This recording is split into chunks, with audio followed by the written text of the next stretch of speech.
everybody. It's so great to see you today, except I can't really see you. I am pumped for today. We're also in day 2 of this new moon portal. So make sure you are prioritizing your manifestations. I also want to remind everybody that tomorrow in Z School for the Gifted, we are going over ancestral veneration. The following Thursday, we're also doing candle magic. And this Friday, I'm teaching a class on soulmates and twin flames and understanding the dynamic and manifestation, all the fun things. So if you haven't reserved your spot yet, I highly recommend you do it. The link is going to be in the description to book your spots in those classes. And for people who are tuning in now, how are you doing? Where are you tuning in from? What's your vibe today? You're welcome to express it in any way you would like to express it. We are going to be talking about, I always have notes on my phone for anybody who doesn't know why I have my phone.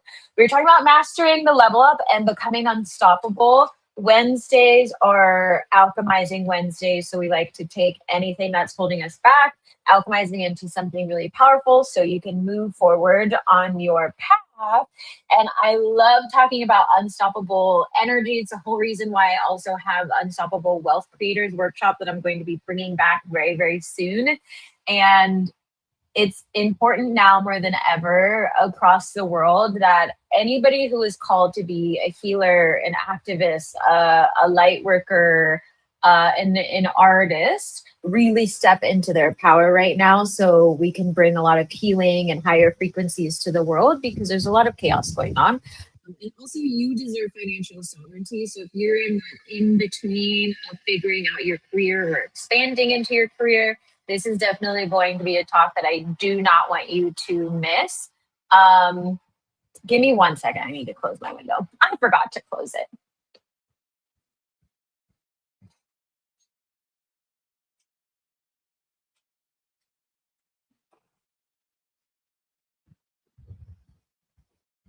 Okie dokie. Okie dokie. So we're going to jump right in. I have 6 important points that I want you to write down in your notebook. And I'm also going to be asking you questions along the way that you can reflect on. As I mentioned, it's important to be doing your manifestation right now, your scripting. And this portal is open for 3 days, and today's day number 2. So the first one, which is a continuation of day before yesterday's talk as well on Monday, is deciding you're done with playing small. I want to talk about this even more because the true level up starts with energetic decision, not permission. And why I'm saying that is because when you are becoming extremely magnetic in your journey and you're wanting to master your level up, meaning you want to drastically change your life, you want to drastically change your body, you want to drastically change your finances, your career, your love life, like all those things, it starts with you and the frequency that you are holding. If you find that your environment does not reflect what you are wanting, it's because your energy does not reflect what you are trying to manifest, right? So there is going to be that window of your manifestations coming into the 3D. And so it takes a little bit of time to catch up. But if you are consistent enough in mastering your energy, you can master your level up. And then throughout different stages of your life, when you are really jumping into your quantum leaps and wanting to evolve and get on a higher timeline, yada, yada, yada, with spirit and your guides, this is going to be the most important skill that you have for anything in your life that you want to call in, anything that you want to manifest, anything that you want to have tangible, because like energy always finds like energy. So if you are wanting to be financially sovereign, you have to have the frequency of being someone who holds financial sovereignty, right? If you are wanting to be in amazing, loving relationships, you have to hold a very deep frequency of love for yourself in order for like energy to find it for you, right? We were talking about love actually last night on the tarot reading, right? And so there were actually a couple of times we talked about why people were manifesting certain energies of masculines into their life, and it's because the universe is going to reflect back to you your own energy. So if you are being cold and distant, you're going to manifest people into your life who are also cold and distant, because again, like energy finds like energy. So the first question that I do want to ask you all, and you can write this in your notebook. You can always go back and pause this video if you don't catch it as well. It's where in your life are you still waiting for a sign or validation instead of declaring your power, right? So how are you, in another sense, holding yourself back instead of just stepping into the massive greatness that you hold inside of you in whatever capacity you want that to look like? In the beginning of my journey, I always used to play small in terms of, asking for people to commit in the program, even though my goal and my mission in life is to help people do generational healing. And I can't do that unless they join in certain aspects, right? And even with my artistry, there's no way for me to gain the confidence and progress my skill in painting and drawing and dancing and singing if I don't commit to, I am a powerful artist and this is what I create, and stand behind it. It's that energetic shift that's really going to help you. And I had to stop sitting in the, I'm just going to let spirit tell me when I am great. And I had to tell spirit that I am great and this is what I freaking deserve, right? And that's where you really shift into that unstoppable energy. And especially with people who are in your circle. We were talking about this last night and on the previous live. If you want to become some sort of powerhouse in your business, it doesn't mean you have to be aggressive, but powerhouse as in energetically you're taking care of yourself, energetically you are sovereign, you love yourself. Like any hurdle that you are going to come across, you can naturally overcome it. If you don't have people in your life who are also of the same frequency, it's going to be very hard for you to do that, which is why a lot of the time spirit will put you into these hermit modes so you can work on your self-worth, so that you realize, one, you don't necessarily need people, but to have them there, you will more easily manifest them because that is a frequency that you are holding. So pay attention to those things as well. The next thing I want to talk about is embodying the energy before the evidence. I hinted at that a little bit earlier in point number 1. So the version of you who's already there, how do they move? How do they speak? How do they rest? How do they create? I want you to think about your like highest self who is living the luxurious life that you are wanting to call into fruition. Like, how do they literally make decisions?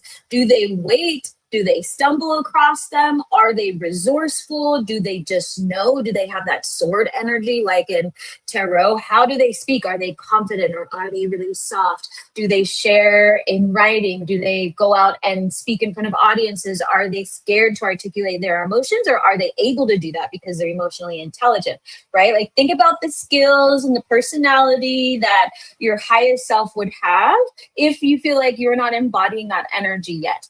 And also, how would they rest? How would they recover? How would they run their schedule to the point where it's put into their into their schedule? Time to sleep, time to eat, time to exercise, time to read, time to like turn off their freaking phone, like, and also to create, right? I have in my calendar all of those things. And I also have a timer that goes off that says create with God. Like, that is my time to be the time, but also I understand that my creations come from spirit. That is my belief. You do not have to have the same belief. But if I don't put it on my calendar, I know it's very easy for me as someone who is also neurodivergent and very flowy in energy sometimes, that I need external structure in order to get myself through the day. And I am running a really successful business. And so business suffers when I don't stick to a schedule, right? So think about these things that are really going to support you. Like, you have to have a system around you that actually helps you embody the energy of your highest self. If that is making sense, feel free to let me know in the chat. The question that you can write down for this part is, if your highest self were running today, what would instantly shift? Hi, Zawadi, how are you? If your highest self were running today, what would instantly shift? Meaning, like, if your highest self was here right now in your body, what would instantly shift for you? And you're welcome to write it in the chat. I love that flamingo feather. Flamingo feathers and love. What would change for you? And I'm going to go on to the third one. And let me know in the chat if this is also making sense, if this is resonating, if this is helpful. I want to make sure that this is landing for you all. The third point is discipline is devotion to your destiny. Discipline. I'm going to make sure everybody heard that. Discipline. Discipline is not punishment. It's sacred self-respect, literally. It's how you respect yourself. It's how you respect any of the spiritual practices that you have. If you work with deities, it's also a way to say thank you to the universe and say thank you to them for assisting you, right? There is this inherent need in some people to not be disciplined. And I actually saw this a lot in westernized yoga practices. When I was talking to a teacher who actually loved drinking, loved doing all these things, like the opposite of living in yoga in union. And I was sharing my experience about how I've been trained in yoga and how most people would consider it like you have to be very disciplined or kind of strict. But to us, it's we are training our bodies to hold a higher frequency, and it's good for the body. But in Western culture, it's kind of like, that's too hard, right? There's all these things. And so they're like, I don't think that's a fair thing to do. And I'm like, it's not a punishment. It's actually something that's super healthy to teach people how to stick to something. And for me, it was training my body. So understand that discipline or devotion is actually going to help you achieve your destiny because it helps you stay on track.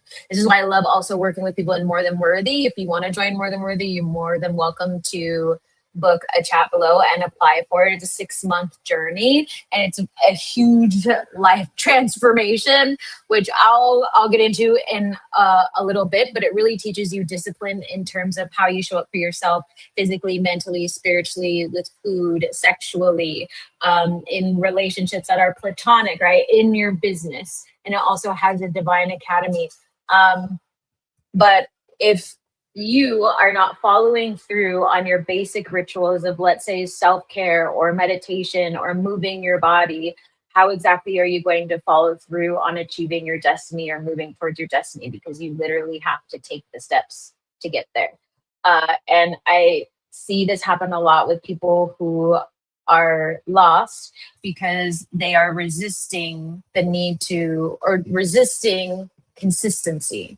They believe that in order to achieve what they need to achieve, inconsistency is the way to do it, but that's not actually true at all. At all. It's not true whatsoever. You have to have consistency in your life in order to move towards your destiny. It's the inconsistency that got you lost. Hi, how are you? Shakila, how are you? How are you? How's everyone doing today for the new moon energy day 2? And you're welcome to also answer this next question in the chat for point 3, which is what daily ritual can you commit to that anchors your next level self? Yeah, feel free to write it in the chat if you want to affirm it. What is going to be your daily ritual that anchors in your next level self? Like you are currently not doing, that you would like to do, that you believe your highest self is already doing, something that would move you towards your destiny and keep you on your path. When I set my rituals and in like the beginning of my journey, I had added turning my phone off when I needed to, and I only turned it on when it was time for business because I had like only one phone at the time. Now I have 2. But my phone was the one thing that was like distracting me, because even though it was on do not disturb, I would still be getting things from like friends and little like blah, blah, like all these little things, all these little things that I don't like, notifications. And so turning my phone off was the discipline that I had when I ran my business, and I had set hours, like my work hours for the time that I turned it on, and then I would turn it off at the end of the day. And so if anybody texted me, if the message didn't come through between work hours, I wasn't responding to them. But they also knew that, because I was and still am very driven to achieve helping a bunch of people do their generational healing. And so I take my time very seriously. Doing good. Thanks for asking. And you? Oh, hi. I can definitely feel when I skip my yoga, when I do it, I definitely feel more grounded and clear as I receive my downloads. Absolutely. So, would your yoga be the thing you would keep in your ritual to help you get to your next level self? Definitely yoga. Love it. I was doing really well last year and then fell off when I moved. What happened when you moved? Did you have a mat, or was it just busy? Yoga, I highly recommend everybody do every single day. If you want to align your energy, yoga every single day. It doesn't have to be a long time, but it should be your practice every single day. I know I said should, and I don't really care. Some people are really sensitive to. I was in his chat recently, and they were like, Tony Robinson says that you like shouldn't say should. And I was like, let me tell you something else. If you are sensitive to the word should, then you definitely should not say it. But if you're not sensitive to those things and you still follow through, then who cares? Who cares? Let's move on. Had to shift my energy this rising really quick. Did you do it with stretching or yoga? I would say play music and yoga. I've been intertwining them. I love that. And it's been quite interesting. What kind of music? Distracted by my healing journey and chasing synchronicities. That's so common. So common. When you start to get all those downloads and your gifts start to open, it's like your brain becomes fixated on looking, not just looking for the synchronicities, but following them because it feels fast, but really everything happens at one time, and sometimes it's just happening, right? And you don't always have to chase it. And the worst thing we can do is chase synchronicities. Synchronicities are there to like guide us gently and also let us know that we are on our path. It was a very unfocused time. It happens. It's happened to me. It was like so awful. It was so awful. And I completely understand it. And it landed me in a lot of trouble. Landed me in a bunch of trouble. And that's why I spend so much time teaching people about their gifts, because it's very easy. Once you open that channel and you open your third eye and you open all these things and you're a seer, and it's just like boom, boom, overload. You don't know what to do. And then you realize you're too far detached from physical life and that you have to focus on taking care of yourself and, you know, your wellness and finances and things like that. It's very easy to get lost. Some people don't understand it unless they've gone through it, but I completely understand what you were saying. I'm glad that you all are adding something to your ritual. And I love, Zawadi, that you did a switch first thing in the rising, because the rising is going to be the most powerful time for you to switch something. Spiritual baths, smudging, praying and bathing, grounding. I love that. I love spiritual baths so much.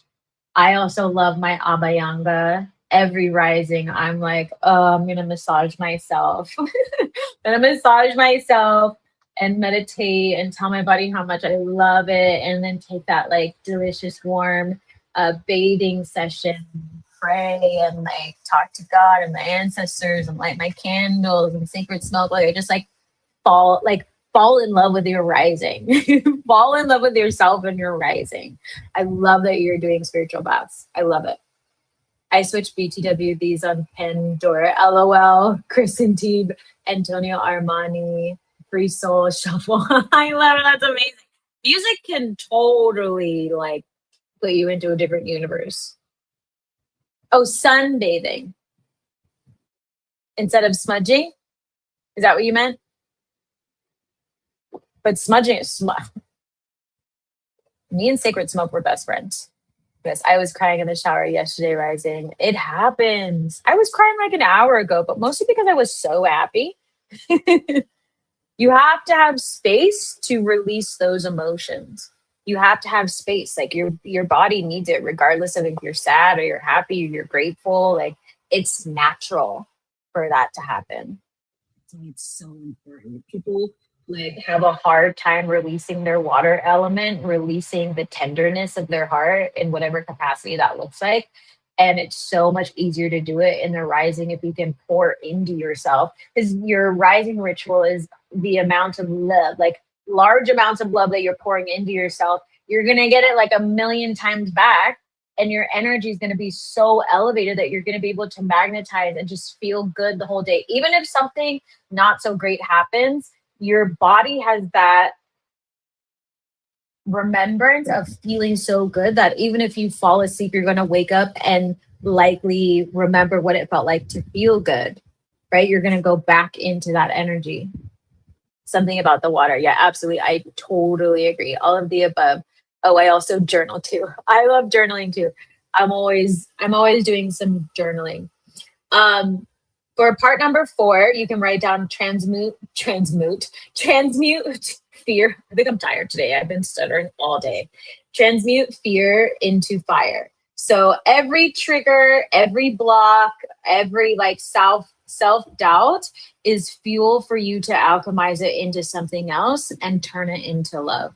That's going to be super powerful for your level up, because literally the journey of leveling up in your life and going through a transformation is a nonstop fire hydrant of fear and change. Like it's nonstop. So when you learn to alchemize, it becomes so much easier. You'll also realize that you'll need different tools for the different types of fear that come out. Like if you have a fear of speaking in front of people and then you start speaking in front of people, you might find that going on a run before actually helps you, or you might find going live helps you, or singing or dancing or whatever it may be. But find a way to transmute your fear into something that you can use as a catalyst to be able to transform your life. Like that's literally going to give you fiery, unstoppable energy, because it doesn't matter what happens in your life. You know how to transmute it into something that's going to be advantageous, more loving for you and for humanity.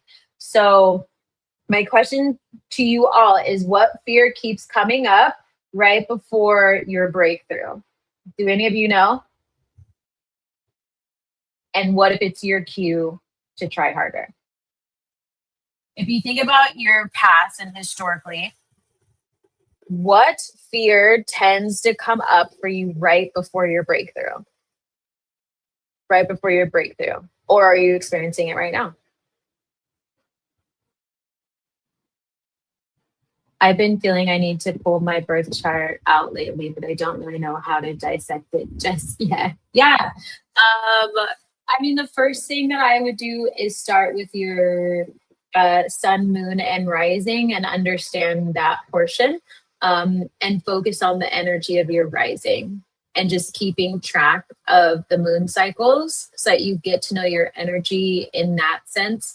Honestly, astrological charts, depending on if you do like Western or Vedic, like Vedic is really fun. It's complicated in different ways. It's complicated in different ways, but it gives you more, I feel like it's more spiritual in that sense, where Western is very like, oh, there's this sign, these are the attributes, where Vedic is very different. But I would start with your sun, moon, and rising and understand like how they show up in your day-to-day life, because that's really going to help you. For instance, like I'm a sun Sagittarius, I'm an Aquarius moon, and I'm a Leo rising. So I do very well in like spotlight situations because I'm a Leo rising. Like that is my destiny, to step into that energy. I'm also an Aquarius moon, so I'm quite quirky and weird, but a severe humanitarian. And I know that that's always going to be my strength and where my intuitive nature comes from, and that I'm going to literally carve out my destiny in a way that's going to look like nobody else's because Aquarians don't do things like everybody else. And I also am a fire sign, so I can turn on and off my fire, but I'm also extremely adventurous. So I have to be able to travel. I have to be able to try new things. I need to be around artists. I literally have archery tattooed on me. And so I have this like severe focus as well when I move towards something. And there's other aspects where you can kind of look at your chart if you want to look at finances and that kind of stuff. But what's also fun is looking at your chart as a whole in percentages and see what elements pop up the most for you, and just keeping it really simple. Because a lot of times when people meet me, they're like, oh, you're quirky. And then they start to feel my energy and they're like, are you an earth sign or a water sign?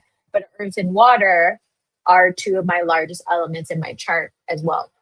And so sometimes you may present as your elemental whole versus your sun sign and all that stuff. Like most people never guess that I'm a Sagittarius.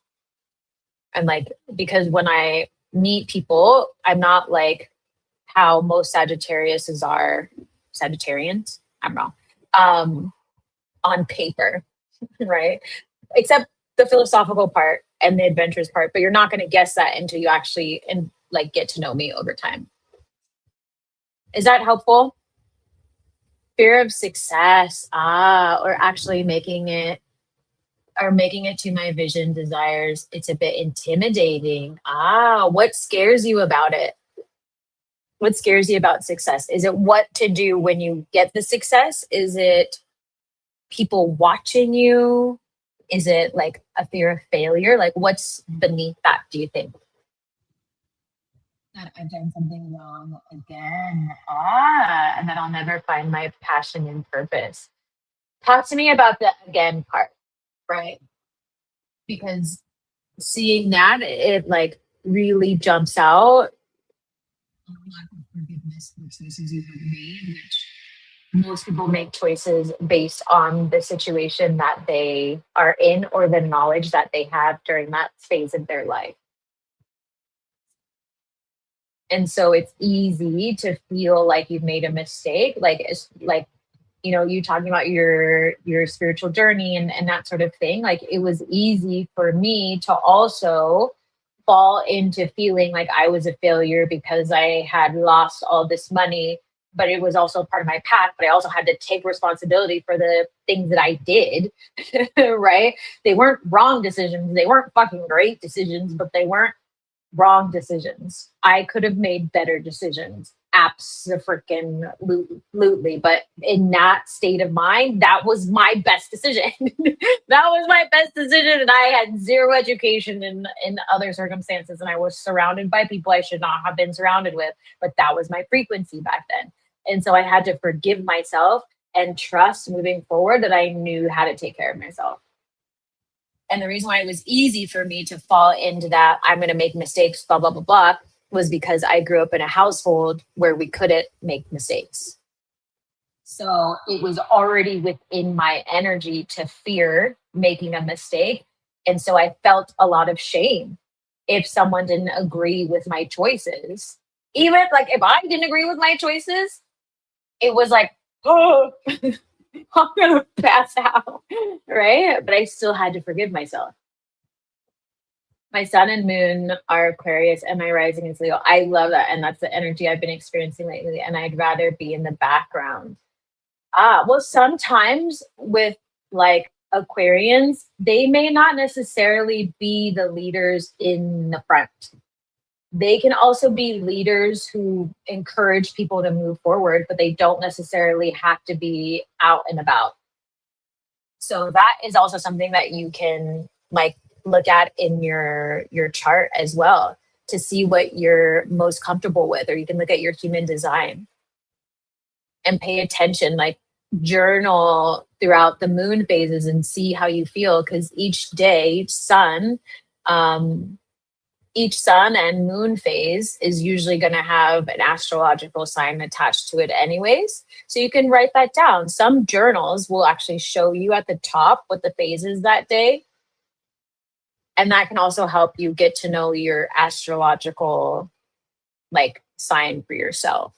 I do caution everybody, like, I love astrology, just don't get trapped in it. Don't get trapped in it. Use it as a tool to understand how your energy works and how you can connect with the elements and the rest of the universe, but don't necessarily use it as the end all be all for what your life is going to be. Grounding out in the country with all the trees compared to the city. I love that. So beautiful. Is that what you're doing now, Christine? Hi, Christine. I'm literally trying to get out into the country. Yes, you think. Awesome. It's the position of people coming to me. I'm not trying to be anybody's savior. I just want to pass the experience knowledge that I learned along. Yeah. And that's totally fine too, you know? And sometimes there's like, it just is what it like. We can't control how people are going to look at us whatsoever.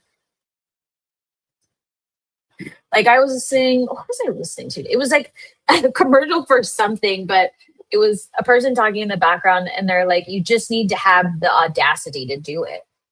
Like it doesn't mean it has to be perfect. Just have the audacity. And then if someone has the audacity to tell you that you're wrong, like who cares?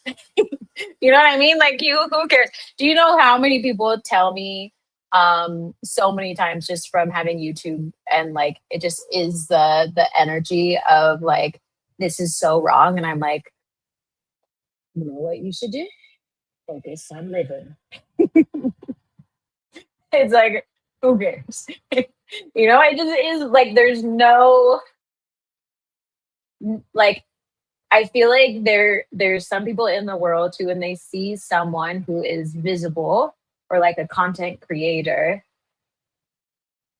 they have to say something like that so that they feel better, right? Or whatever it may be. But at the end of the day, like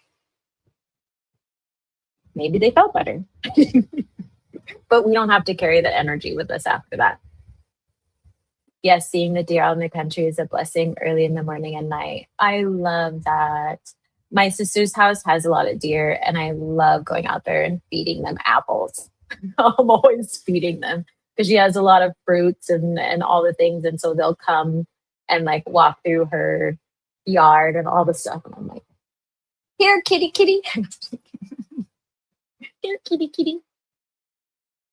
So happy for you. I know my country life having to live in for a while now. Aw. Not having the tools or data, even when I have done the work, I get the breakthrough. Ah, okay. Meaning waning or waxing. Either one. Pay attention to all of it. Pay attention to the four phases because the four phases also. Oh, sorry, fly. I actually hit it. The four phases um, are in they align with like a femme's cycle as well. So it also has to do with your psychic abilities and how connected you are and whatnot. And you're gonna feel these different phases and all that. Um, Regardless of like, I mean, even if you don't have a bleed or anything like that, like femmes are cyclical.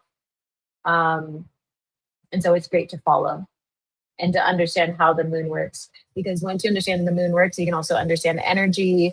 You can understand like candle workings. You can understand when to release, when to shed. You know all that stuff. It's all intertwined because we are nature, right? So the closer you get to it, the closer you can actually get to yourself. That's juicy. That's so funny.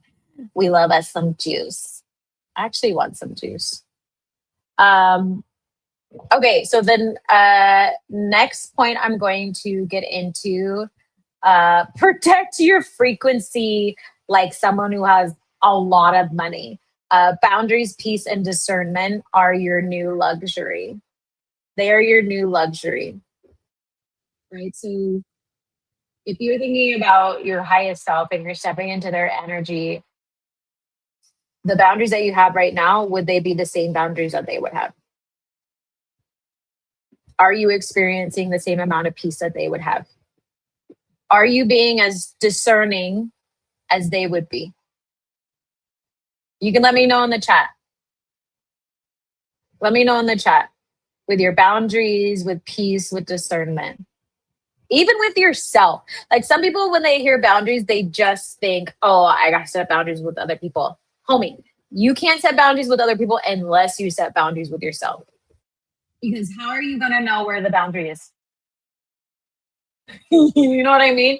So pay attention to even boundaries with yourself, right? When it comes to working. Like I talked about having a schedule and all those things. That is a fucking boundary with myself because I know how much I like to work and I know that I will drive myself into the ground because I constantly feel like I need to help people because I enjoy doing it.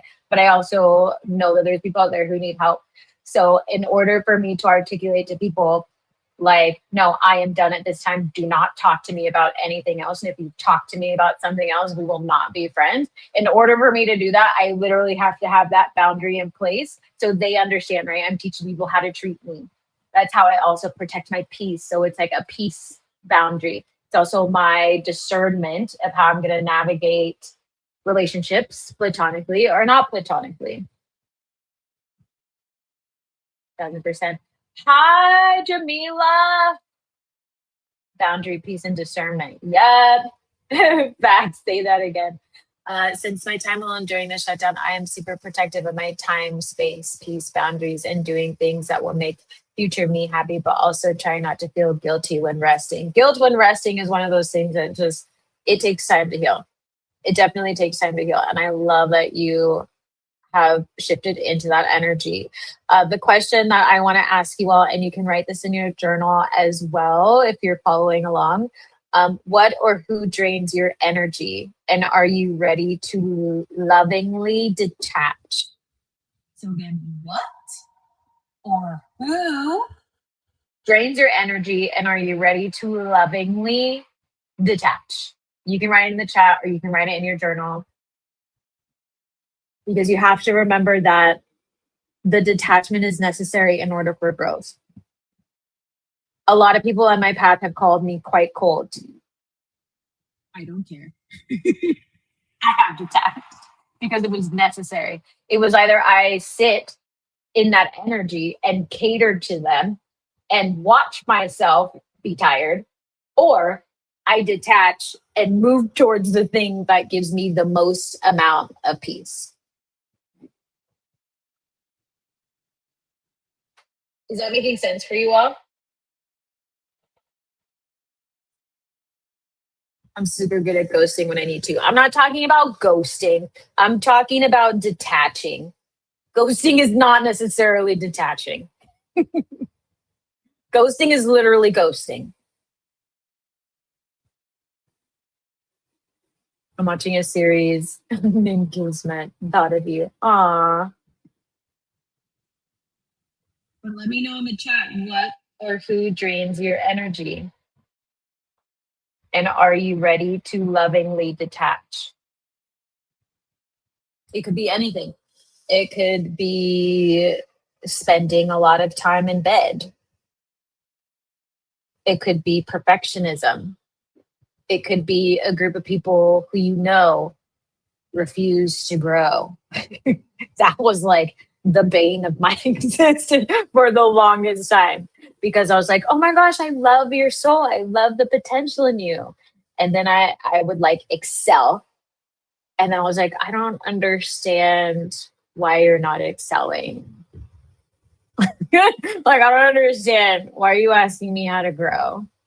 Oh, right. Like, you have to be very discerning when you're trying to figure it out. And also look at yourself. It's like, why am I magnetizing people like this into my life?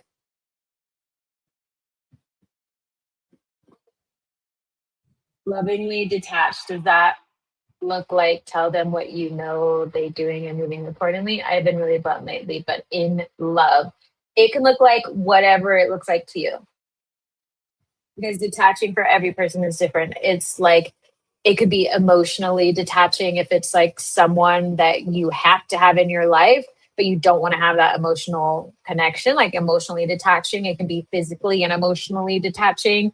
like ending a relationship, like maybe you're moving or maybe you're not talking to them, detaching from a mindset, maybe you're healing, you're releasing energetically, maybe you're talking about it, you're doing ceremonies, like that sort of thing. You're cleansing your body. Are you detaching from like old frequencies and ways of eating? Right? Whatever it looks like for you. It's detaching. Okay, fine. I will answer the phone if I need to, but I will if I don't have the energy for certain people, but I don't have too many of those anymore. Good. Good, Jamila. You're funny. So I mean they have to show up differently to me. Absolutely. Yeah. And that's the thing. If you want them in your life.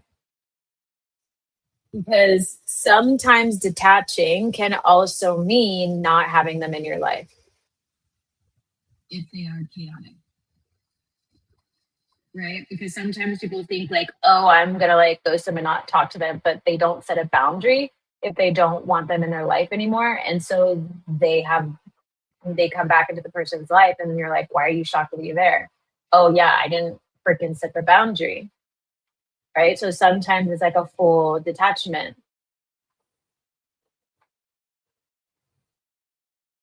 And then sometimes I like to ask people like, if you didn't set the boundary, why didn't you set the boundary? Was it just something you didn't think about at the time, or are you still open to them technically coming back? Like, is it a control thing?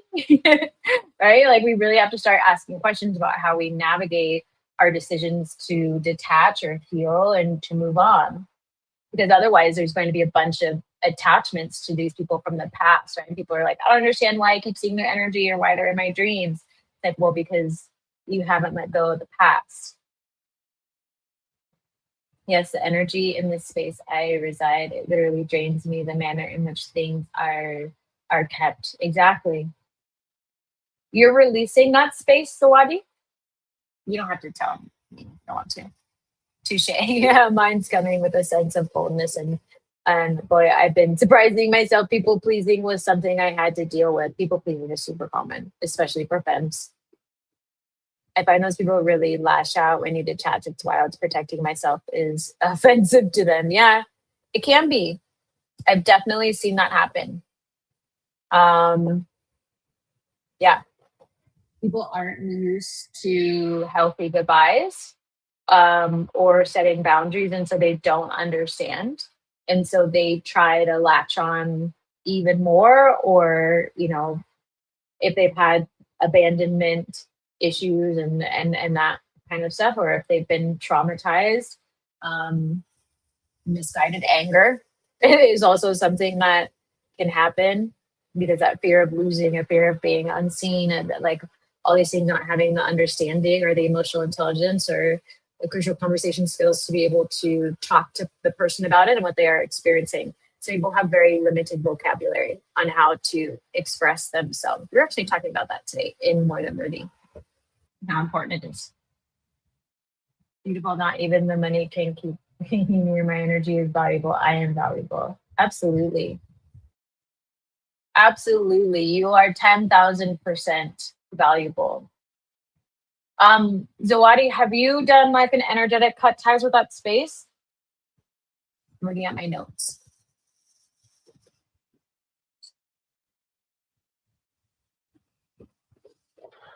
That's another thing too. Sometimes when you are moving, like it's okay to do a cord cutting ritual on the space that you are letting go of. You can do that. You can release the space, release yourself from the space, say thank you, all the things like you would a relationship. Sometimes you can be very energetically attached to it, and it would be very hard to let go. It can be hard to let go. One of the last things that I wanted to talk about is celebrate every quantum shift. So gratitude always seals in manifestation. How many of you have a gratitude practice on the rising? And also remembering that every step that you take on your journey deserves to be celebrated and deserves to be acknowledged, even if it doesn't look and feel the way that you were expecting it to look and feel. It's just as important. because you also need to condition your body that, yes, sometimes on my path things might get hard, but yes, it's perfectly okay to still feel happy. Right? It's perfectly okay to be crying 1 minute and then totally happy the next because you release something finally. And it normalizes that life is not going to be the ideal type of like dreamy energy that a lot of people try and sell on social media. And that's not to be negative, it's just it's unrealistic to believe that every single day of your life you're going to be on cloud nine, because we're all human and we also have brains and all these things, and we've experienced trauma. So unless you are aware of every single part of your body that holds trauma and can predict exactly when you're going to get triggered, it's extremely unlikely. Extremely unlikely. But the boundaries and things like that and understanding yourself, self-awareness can help you not put yourself into situations that are going to be more traumatizing. Ooh, I can't wait to do that for my space here. Yeah, do it. It's so great. Thank the house, bless it, say goodbye, send it love. You can say thank you for giving you shelter, whatever you need. So you can open your energy to something new. I'm like a walking gratitude. Everything that happens, even when it's not what I want to be experiencing, I'm still like, okay, gratitude and keep stepping. I love that. Gratitude is the best attitude to have in the rising. If you can't remember to have gratitude, get a gratitude journal or have gratitude affirmations that you listen to every single rising. Every single rising. Don't skip it. You can write what you're grateful for at the end of the night too. That's always really helpful. It flies. I think I did in my journal mentally and prayers, wishes. Okay. On a serious note though, remember the reading and opportunity, but it's a little cloudy now. Yeah, I remember. It's cloudy now. Mm. You need to do some blockbusting, maybe.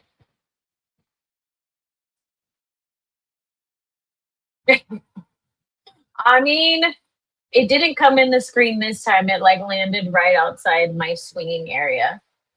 So I'm like, so you do recall. Like, I didn't mean to hit you last time. I'm just saying, like, uh, what are you doing? What are you doing? I haven't researched a lot about flies' memories, but I'm just saying, like, you have to remember that was a threat. It was accidental. Yes, always having gratitude. Good. I had a gratitude jar before I moved. We'll get one. We'll get back one. Yeah. Gratitude jars are amazing. Even if you want to put like bay leaves in there with your wishes and take one out and like burn it that day. So fun. So fun. I love writing about it. I'm because I'm a writer. I'm big on like journaling and waking up and being like, oh my goodness, I am so grateful for this. As I'm like addicted to watching the sunrise. Simple joys. It's like, yes, and I better clients will come.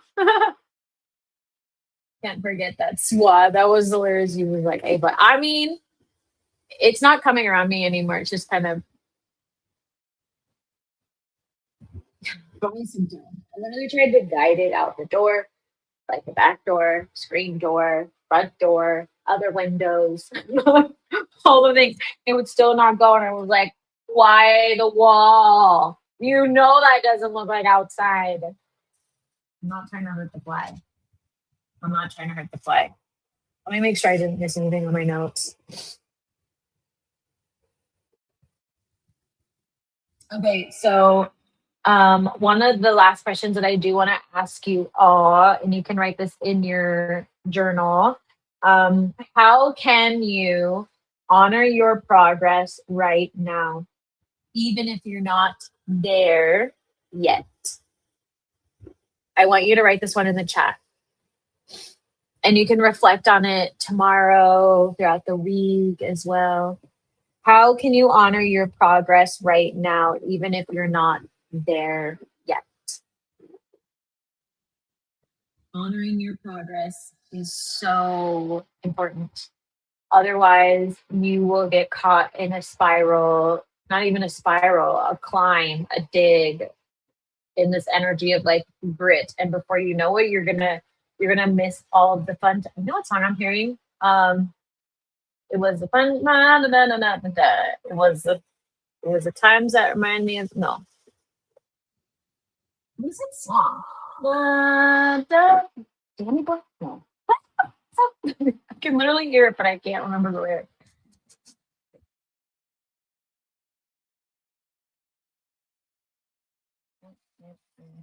Anyways,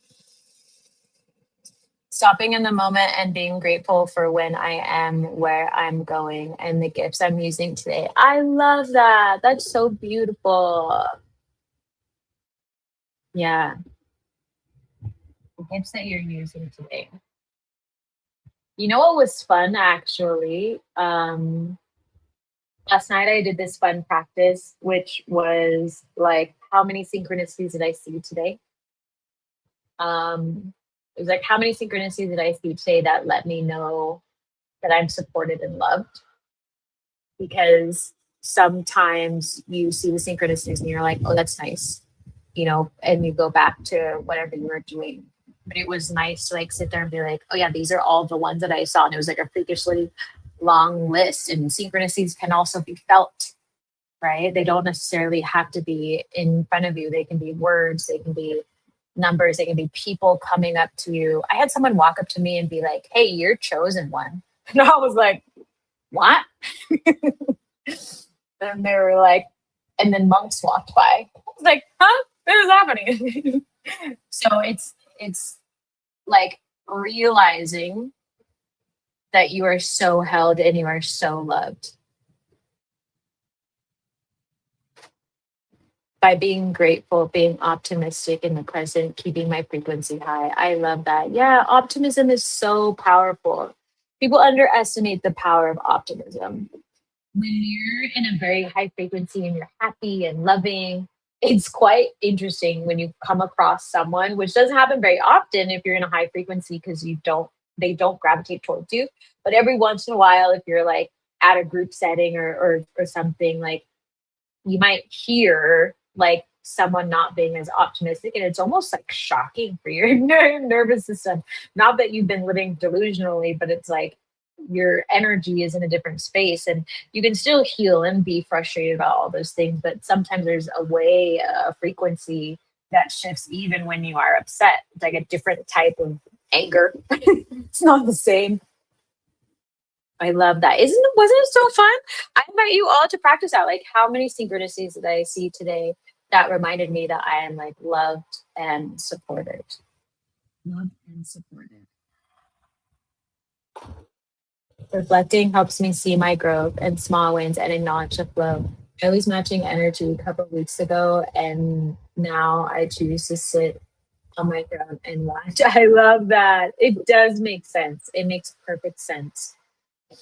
Well, I was sunbathing and talking to spirit in Mother Nature, saw dragonflies, a bee, butterflies. It felt so good. Oh, yeah, nature is such it's such a gift when you can slow down and actually admire it.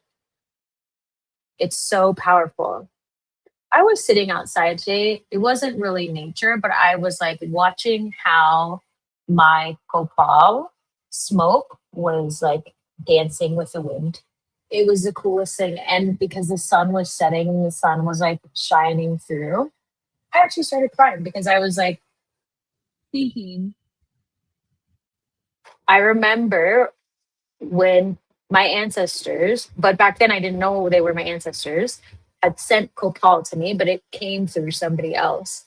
And years later, I'm now a different country where it's, used so frequently and a part of that spiritual practice, but I had no idea that it was them back then. Right. And so when we can slow down and pause and celebrate these little moments and just see the beauty, it makes life so much more enjoyable. Yes, nature has been so comforting for me lately. I literally been crying at the park, happy tears. Isn't it so fun? There was someone in More Than Worthy who was like, "Z, I don't know what you taught me, but I just am enjoying. Now I go sit in nature and cry." Or they're like, "It's just so beautiful," and I'm like, "Right?" Like when you do your healing, you stop, like you release so much energy, and you have a large capacity to feel love and in everything. Like I was sitting at the beach, and it's like you have like hearing that just is massive. Like you can hear the whole world, and I could just hear all this giggling and laughing, and then this like little baby crawled over and was like covered in sand, and I was like, "You're the cutest thing I think I've ever seen." Like, it's like how can you be upset about anything when you can see the world for all of the love that is there? It's just however you choose to see the world is what you're going to see. What does it mean when your incense smoke comes right to you, no matter where you are in the room? Probably just that spirits are trying to talk to you, or your energy is like calling in, not cleansing. And the kids have been acting like I'm a fairy or something, like they're gravitating towards me, and I'm like, "Where's your parents?" Yeah, very common. Very common when you have really good frequency. Very common for kids to do that. Very, very common. I get that a lot. I've had that actually since I was young. Like kids just look at you like you're a toy. They're like, "I'm sorry, my kid just won't." And they're like, "Will you stop?" I'm like, "It's fine." They're just like kids be kids. Kids also see energy and things like that. Like my sisters are always like, "It's because they see her real form." I was like, "I've never heard you say that before." That's one of the reasons I really want a tree home. Tree homes. Yes. I love tree homes. I want multiple tree homes so I can rotate, swing to one, slide to one, climb to one, different levels, different colors. Have some guests over. We can talk to each other, although that doesn't fucking work. But in this magical forest, it does. Definitely babies seek me out and smile. Isn't it great? They're so precious. They're so cute. Tarzan Z. Oh, I freaking love Tarzan. I've actually been hearing Tarzan songs for like 9 months randomly. I was in the nail shop. I was in the nail shop sitting there, and this person walks in from off the street, um, and has like something going on with their eyes and whatnot. They couldn't really speak really well, and they sit down in the chair, and then they just like pick up their phone and they start playing one of the songs from Tarzan all loud on their phone, and they're just like sitting there, and I was like, "Why is this song everywhere?" I love that. It's so fun. Tarzan. Have you seen that movie recently? I just wink like a fairy godmother. Wow, that's awesome. They're probably like, "Oh, fairy, so fun." Yeah, kids are freaking awesome. I love working with kids. They're hilarious. They're a handful, but they're hilarious. We were entertaining some kids when we were recording for the TV show, because it's like grandmother had to leave, and the kids, like, we were like, "You're not gonna leave your kids in the hallway, don't worry, we'll watch them." And like me and two of my friends were entertaining them and putting on a whole show, and it was just so much fun. My kids are just so unique. Like you try and entertain an adult, and it's like, "What's wrong with you?" No, I'm just kidding. No, kids are like, even though they're honest AF, which is what I appreciate, they can imagine. And that's what makes it so fun. It's like they light up your your inner child. We had these like long noodles. It was so fun. We were using them as microphones. And then it turned into like they started beating each other up with the things. And I was like, okay, we're confiscating these because you all can't behave. I was like, now we have to figure something else out because you turned everything into weapons. Yeah, kids are. I love kids. So, friends, who is going to be sticking to the rituals and their manifestations and continuing to level up and be unstoppable? Who's on this journey? Who's on this journey? I am excited for you all. Oh, I also need to drop the link because I'm dropping it every single day to pre-save my song if you haven't already. I'm going to drop that link. And I'm also going to drop the link for Z School for the Gifted because we're doing ancestral veneration this week. And also on Friday, we're going over twin flames and soulmates. It's going to be fun.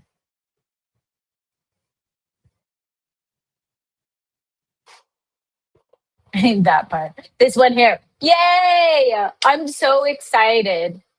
I love seeing everybody just evolve so much. I remember when some of you started coming to these lives or going to class and like the things you've manifested, all sorts of life. All sorts of life. It's wild. It's so wild to see. I'm proud of each and every one of you. Yes, Wadi. You all deserve to level up and live the life that you want. Trying my best. That's all you can do is keep trying. Literally, you just have to keep trying.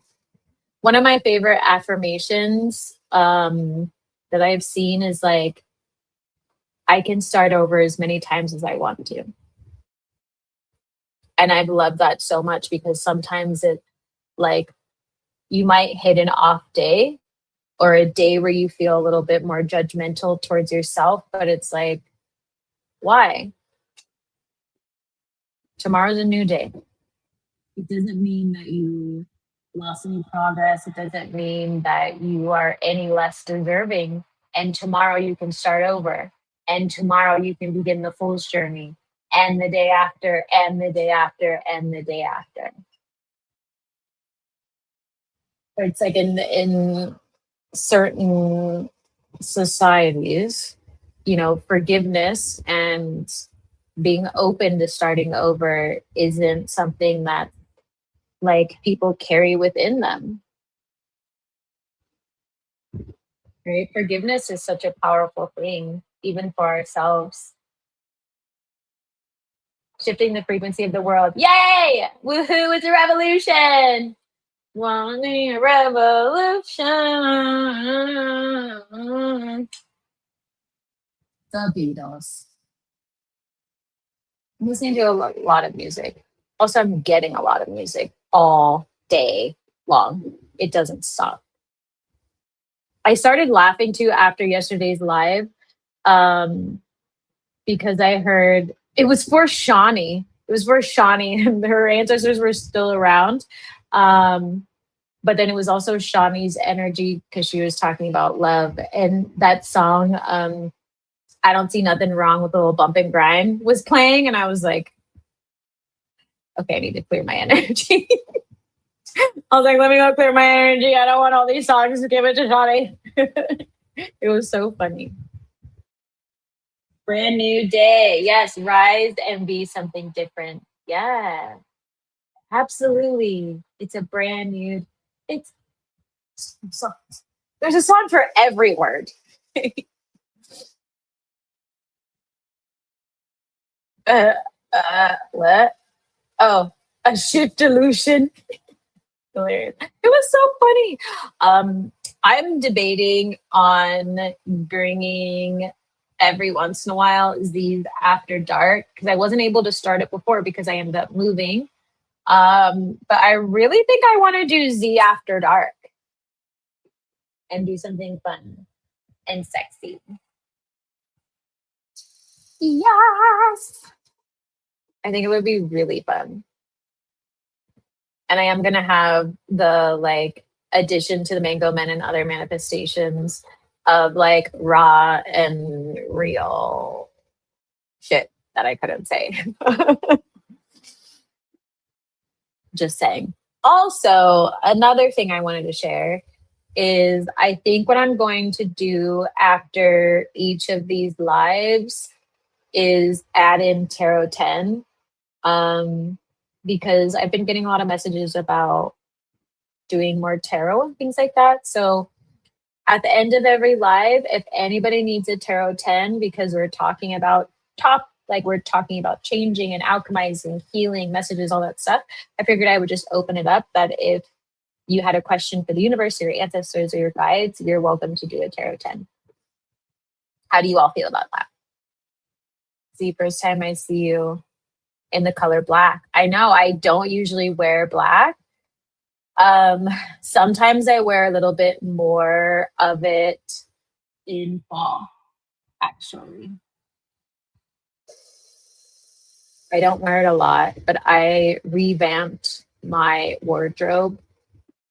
Everybody else is like, oh, like yesterday I was wearing a hot pink dress, but it's like I have to shift with the seasons or else I don't understand what's happening. My pants are also kind of a darker leopard. Do you want to see? Look how cute. Look how cute. They're also black.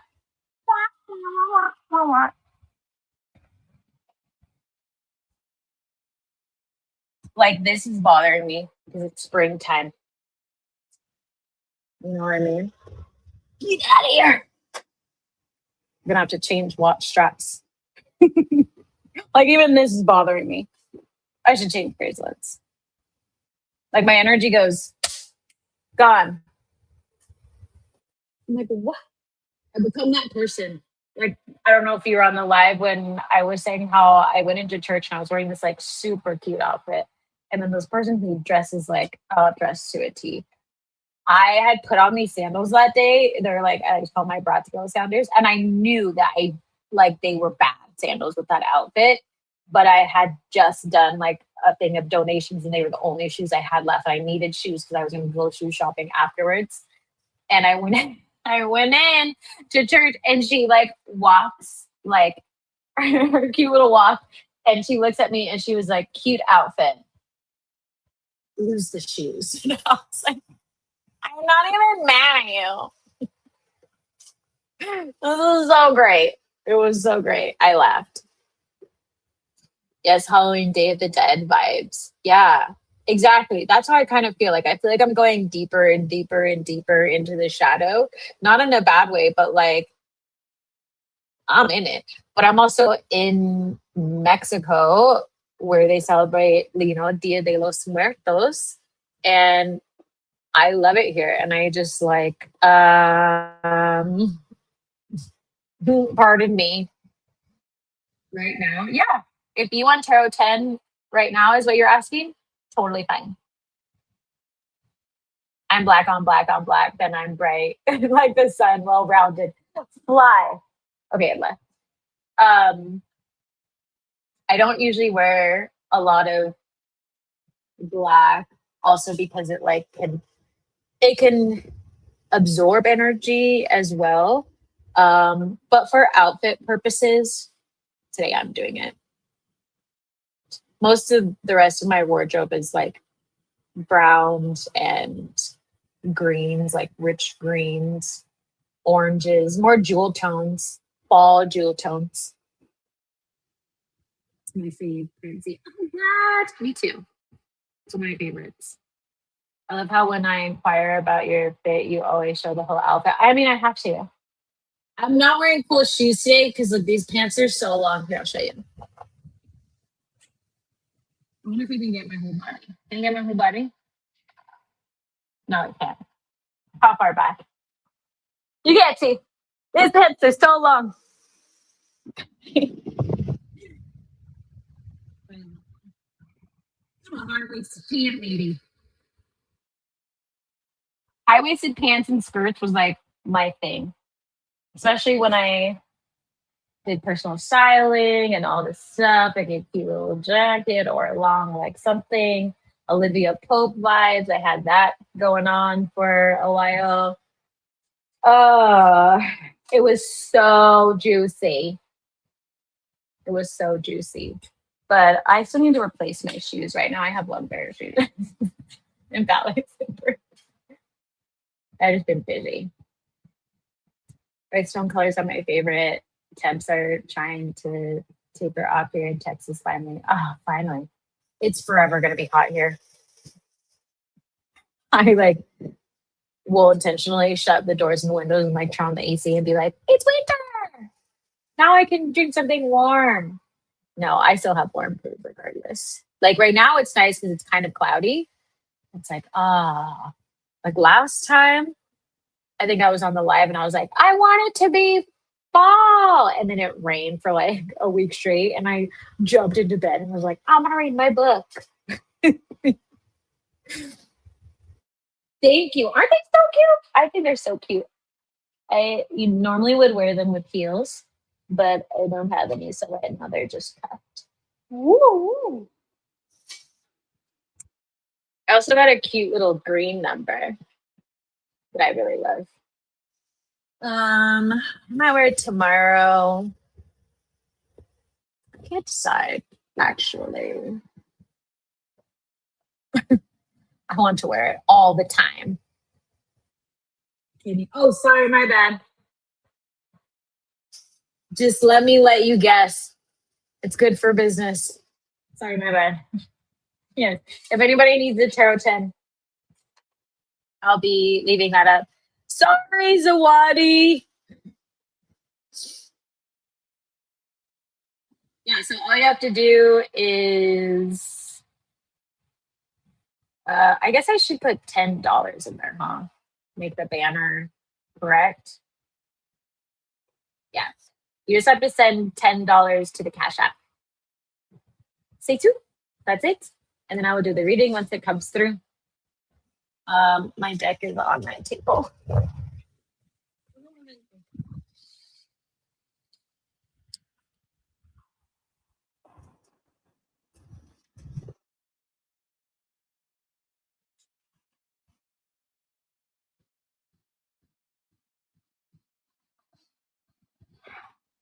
Okay.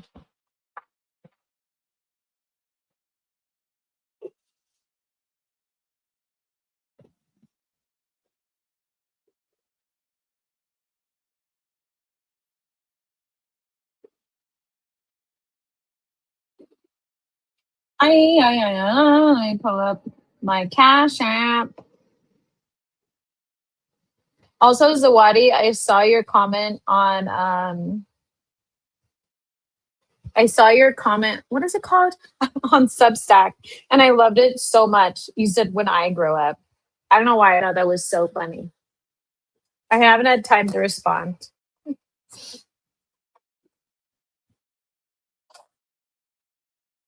I don't know really I really want to do striptease for you all, but I'm not gonna do that because it's tarot time.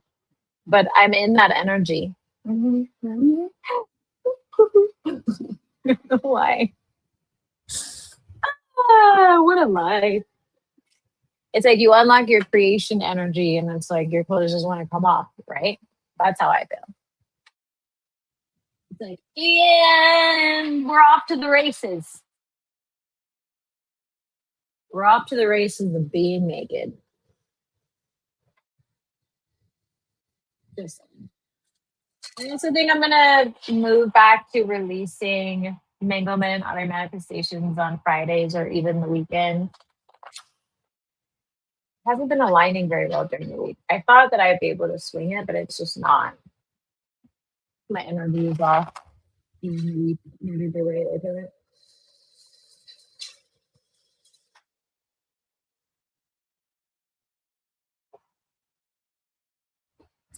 I got it. Okay, Zawadi, what is your question? Or is it just whatever you want to, or whatever you need to know right now? For anybody for Tarot 10, Is it about money? Um, I'm not going to answer questions about if so and so is coming back to you. I'm not going to answer specific financial or questions that financial questions. And I'm also not going to answer like questions that may cause you or someone else harm. Them's the rules. You're on the wrong thing.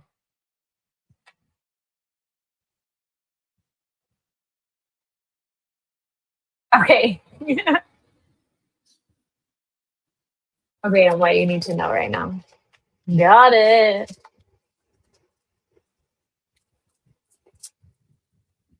Excuse me.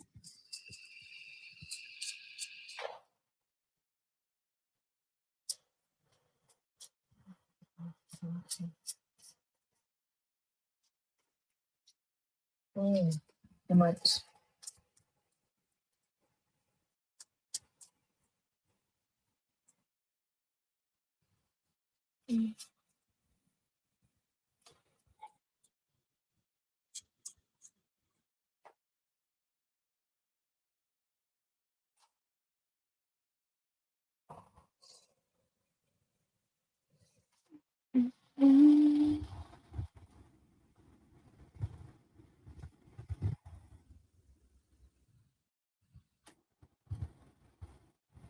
Um, so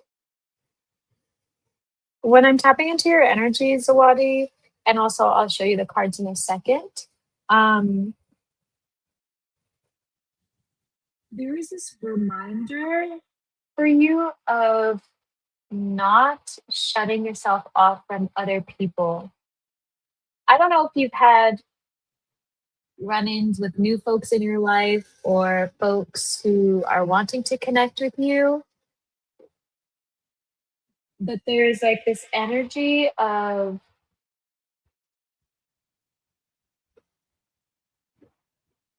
opening your heart space a little bit more. Like it almost feels like it's confused on if it's safe to do that with these people. Um, and I also heard when this first card came out, this Two of Cups, it was like mending relationships. And they want to be clear because they don't necessarily mean that you have to fix anything or that you have to go out of your way to do something. It's almost like, can you put, it's pertaining to some relationship. It just says relationship. Um, can you put the water behind you? Like, can you make peace with it so that,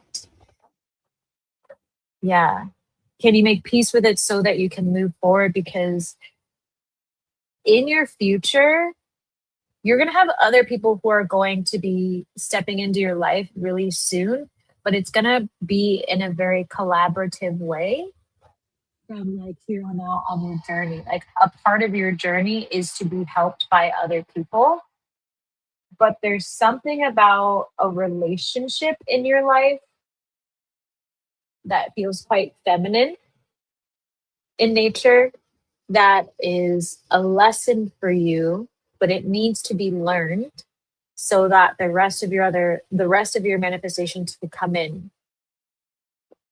And it's almost like it's attached to a mother wound that's not allowing your like fortune and luck to fully move forward, and that's why you don't feel as trusting of them.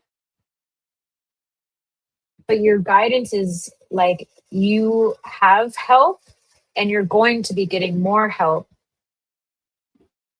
I don't know if you've been like thinking about that or like I wouldn't necessarily say community because it's not a community thing. Like it feels like people who are sent to help you in some way. And they're like trying to exchange this energy. And my heart feels like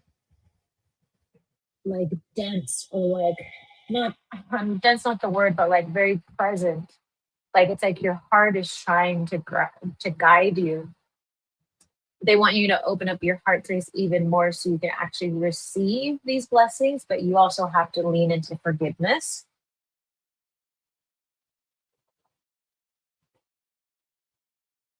Like it feels like it's in the background of your emotions, like a little bit of heartbreak that needs to be acknowledged.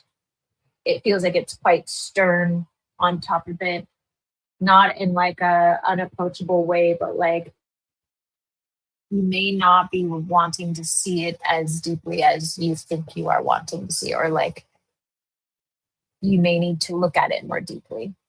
Is that making sense, Zawadi?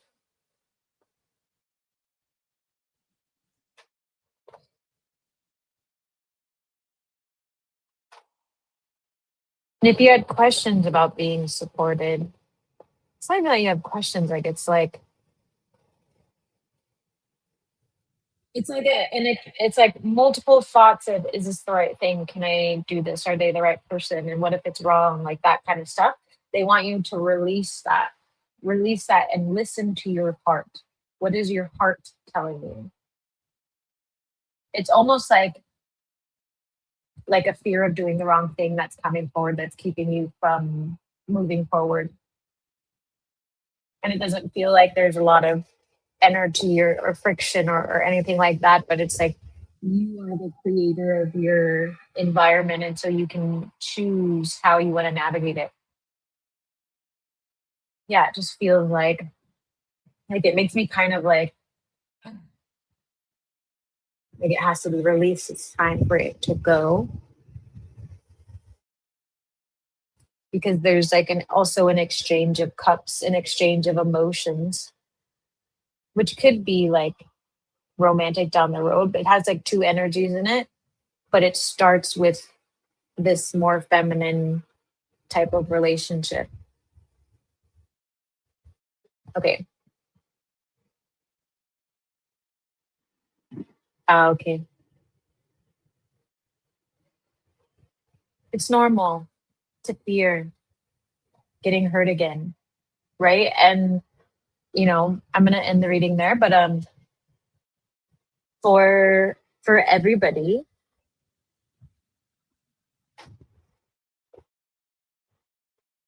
the reality is, in order to live life, we have to also accept that there is a chance that we will get hurt again,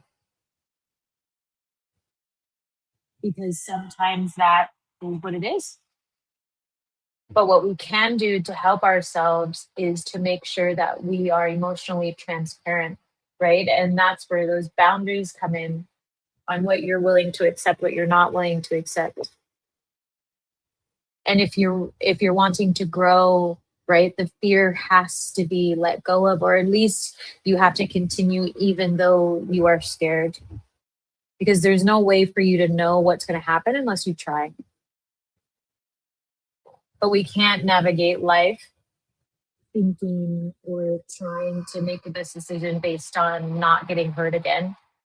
Could we be smarter, like collectively, and make decisions and plan ahead? Absolutely. But emotionally, we can't control how people are going to respond, but we can control how we respond. And we can control what situations we get ourselves into. But either way, if we are interacting with people, there is always going to be a chance that we are going to get hurt. And that's okay, right? And that's where the healing comes in. Either we stay, or you stay in an energy of fear, or you go experience life regardless of pain, because pain is a part of that journey. There is no happiness without grief, right? Like yin and yang.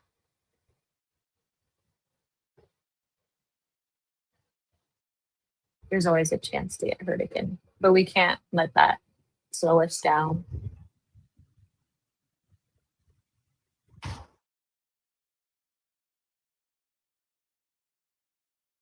I had a crush on her too. Okay. Uh, we did do business together. Okay. I also thought it was my aunt when you said mother wound. It's yeah, it's different energies, but it feels like they're related. Like not family related, but like there was the romantic energy, it pertained to the romantic energy, but this wound is also why you can't fully Remove this fear. There's something to learn there. I think my headphones just died. I felt that in my head and chest. Yeah. Your mind energy and your heart energy are very connected. We must navigate.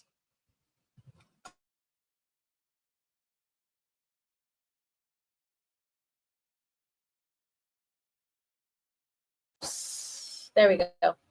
We must navigate as openly and as honestly as we can. Hopefully this isn't too loud. Is it so loud?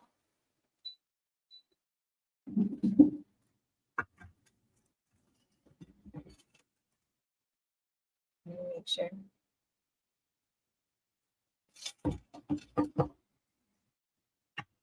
Great question, Zawadi.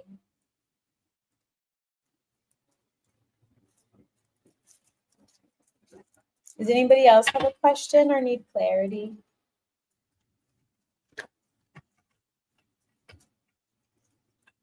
Yeah, it's a karmic lesson for you. It's a karmic lesson for you.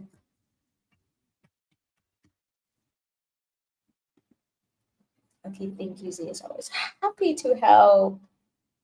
I'm always happy to help you all. I love helping you all.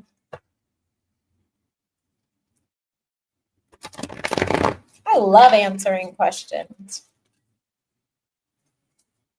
This is what our gifts are for.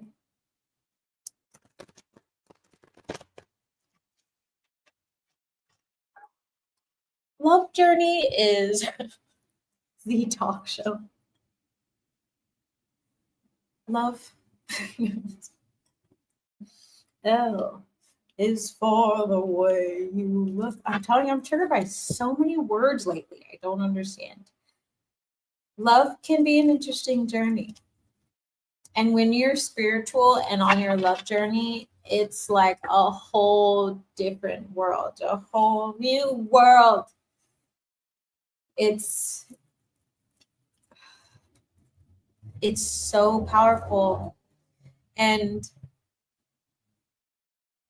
I also strongly believe that when you're going through a love journey and you're also spiritual, you must surround yourself with people who are also spiritual and who understand what you are going through, because otherwise, no one's going to know. And it's going to feel quite lonely and they're not going to get it. They're not going to get it. And I had this recently, it popped into my head. And I was standing in front of someone and you know, I do feel like, aside from the, love manifestations, my soul just manifests love very easily. But I also feel like, because I write about it, and so that's just how my energy works. And so someone was like, if you say you met another man, I'm gonna, and I was like, okay, they don't get it. They don't get it. Like, they don't understand like magnetism and love and destiny and how the ancestors work, or how Oshun works, or how things just, it's just some people's life. And you go through it for a reason. You go through it because you're meant to. Because you're meant to grow, because you're meant to expand. You're meant to experience a different type of love, right? Like, this is the journey of life.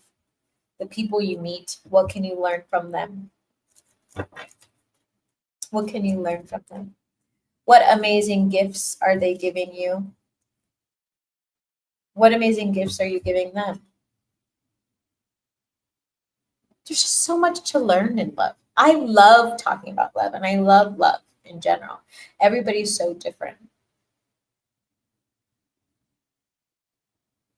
I just had a very interesting conversation with someone about polyamory, and I just was so happy to have that conversation.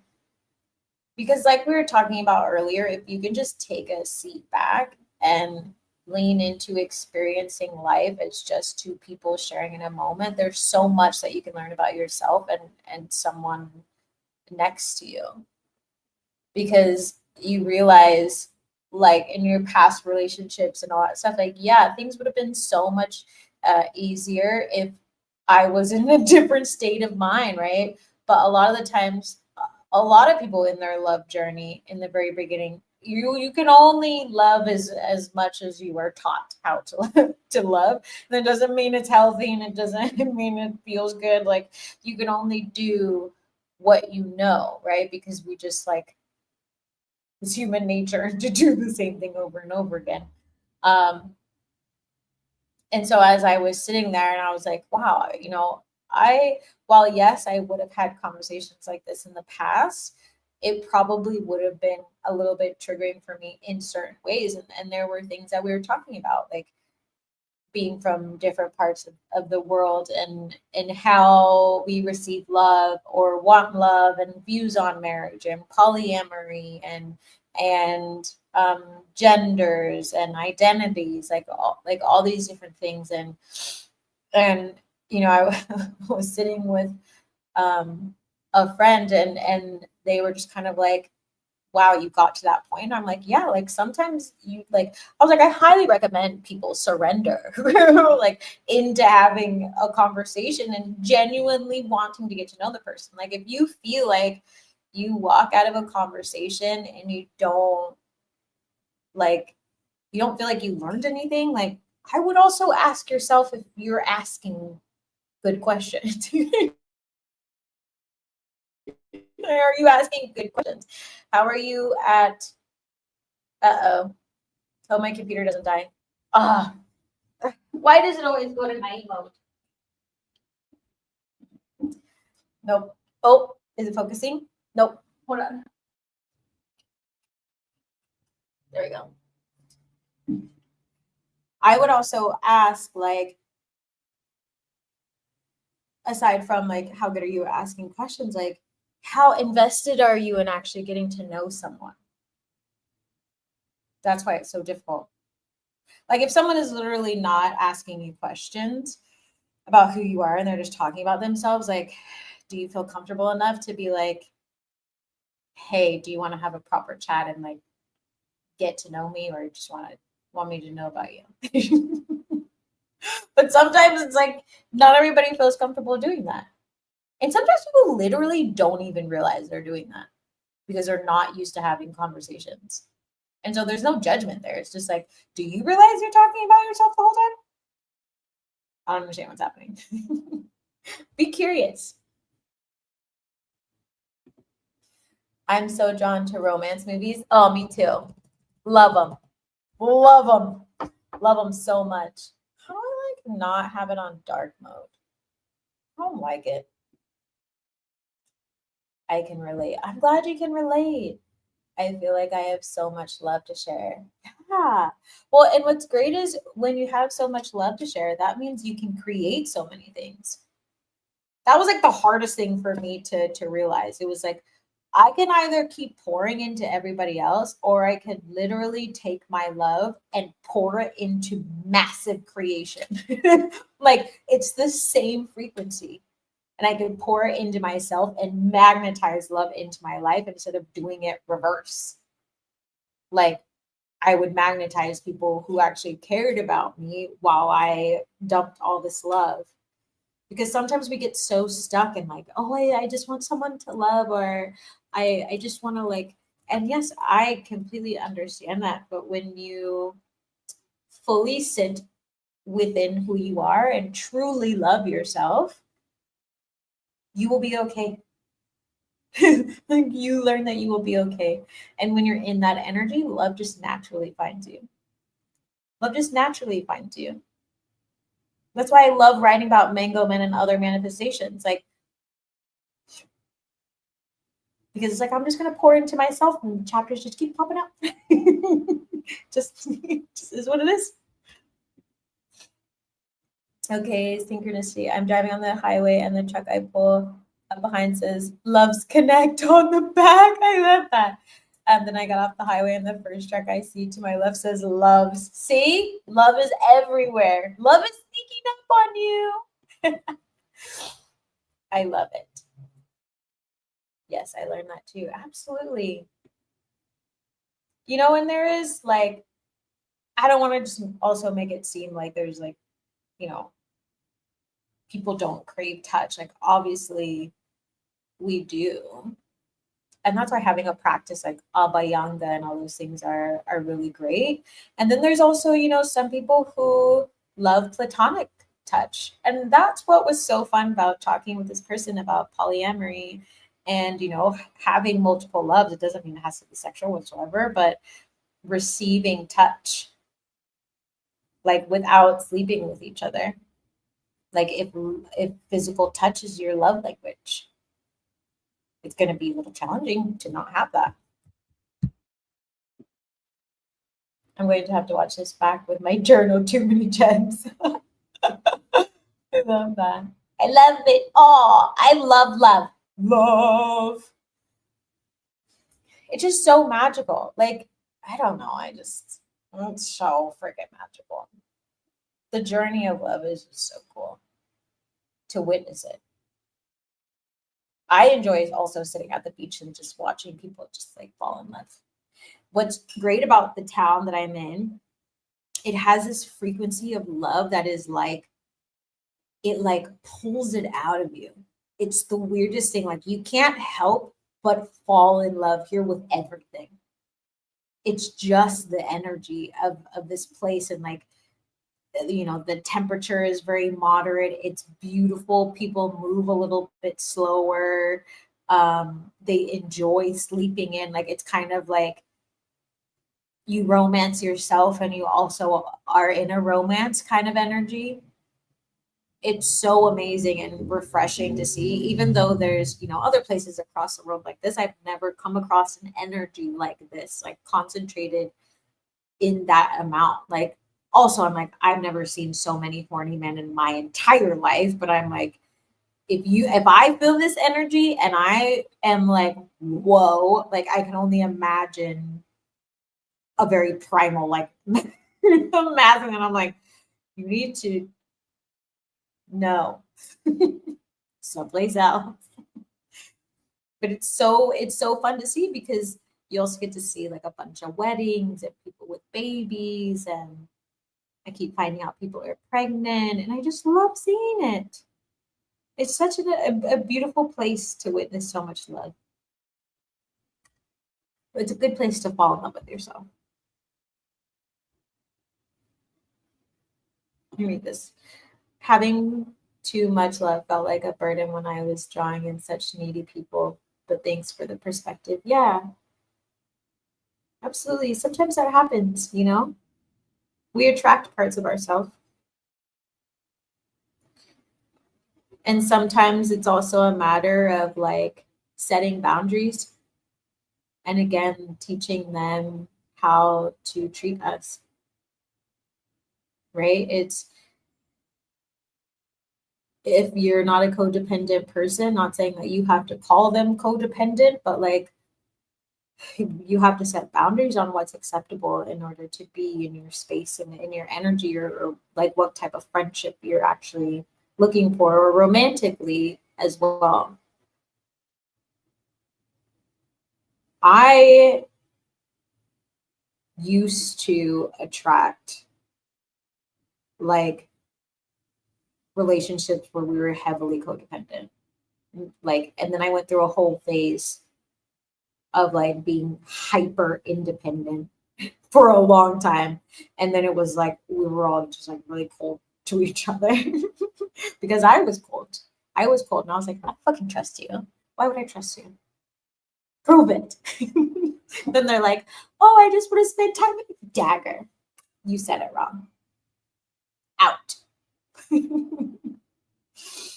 But I knew that. Now it's very different. So the universe always reflects back to you, who you are. And can you still see it as love? If it's healthy, if it's safe, can you still see it as a different version of love and like what your love frequency actually is? I love manifesting men. I think they're great. I think they're awesome. I've also been sitting a lot with this polyamory energy and trying to understand it. I think it's intriguing. Because I feel like if you're also in the frequency of deep love, why wouldn't it be normal to love more than one person? Not saying you have to like fall in love with like them and like marry them and do all things, but you can still share in love with them.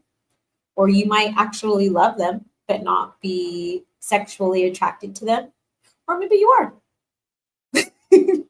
Like there's just so many. I'm like, I mean, people like not comparing tangible objects to people, but like people can fall in love with different types of food and clothes and all these things. So it's like, I don't understand why people are sometimes the exception. Because there are relationships where you can actually be monogamous, but also be monogamous and be practicing polyamory. So many things, right? There's so many there's so many things to think about. Have any of you thought about polyamory? Or have you fallen in love with multiple people? Ever? I don't know if I have. I'm curious to know what you all think. What time is it? I think I have dance class soon.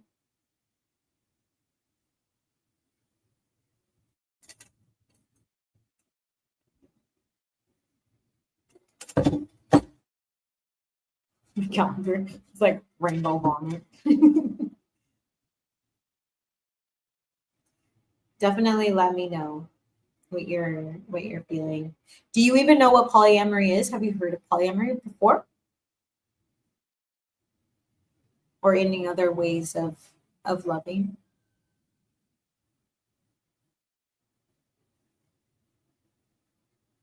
I actually had started dating someone who partially through was like, "Oh, I'm polyamorous," and I was like, "That actually makes a lot of sense now." I'm like, I'm piecing it together, and now I fully understand what was happening here. But they like didn't have a name for it in the beginning. I was like, why do I feel like you want to kind of what's happening here? What's happening here? Then they were like, I am polyamorous. I was like, oh, that makes sense. I fall in love with every woman I meet. Wait, literally, or are you being sarcastic? Women are great. Femmes are great. When your love frequency is open, it's just, it's hard not to be. Everybody has great attributes about them. Yes, I've heard of it. I've heard of it. Do you, is that a lifestyle you were interested in? I'm just curious. I'm just curious. This talk is changing from unstoppable to polyamory. This is why we need to bring back the after dark. We can talk about whatever we want. Love, sex, and lollipops. You know what show I also enjoyed? I can't remember the name of it, but it was like the sex woman or femme who would go around and like remodel people's houses so that they can have like sex dens. I thought that was the coolest job ever. Some of them were a little too like tight. You know what I mean? Like, oh, my eye. Some of them like were hidden away in different places where I was like, ain't no fucking way I would walk down the stairs with a little hatch. Are you kidding me? That's like murder vibes. No. No, I shouldn't say that on YouTube.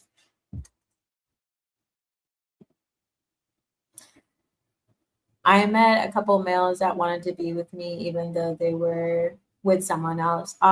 Were they open about it? Like, did the other person know that you existed? I have thought about it, but many people can't fathom the idea. On the flip, I have a lot of friends who are poly and think I have the mindset for it. I feel like you totally could do it ethically. I could see that.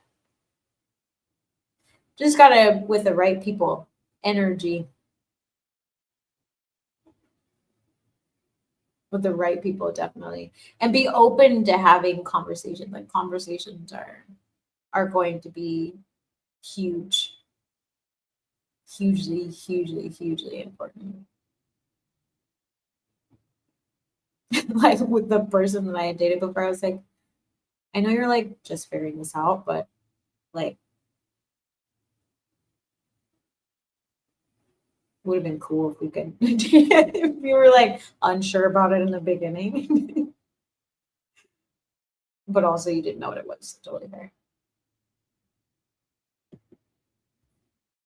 But I feel like it's more common now. And there's a lot of cultures who practice polyamory. A lot of cultures. Monogamy, the person I was talking to, he was like, monogamy was more of like a religious thing. And I was like, facts. And also control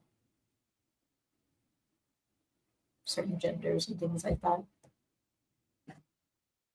So it's an interesting way of looking at the world.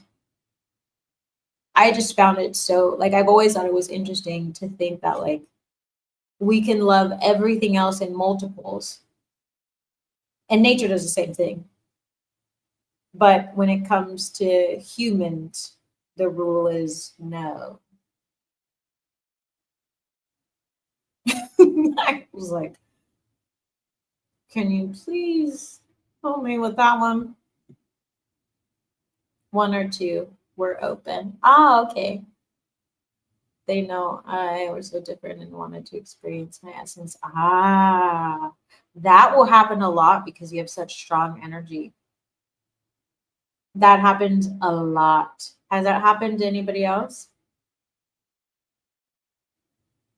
I had to actually stop seeing one of my old hairstylists uh, because he kept talking about polyamory. But I was like, one, this is inappropriate because you're doing my hair. And I was like, you're like the third person to talk to me about polyamory in the last month. And he was like, well, you know what that means? It means it's in your soul path. I was like, even if it is my soul path, doesn't mean it's with you. You know? It's like there's some people who can ethically do it, and then there's other people who just like lose their mind because they're they're wanting to just be sexual. Like they just want to have a threesome. Like they don't actually understand that polyamory is like amor for like love.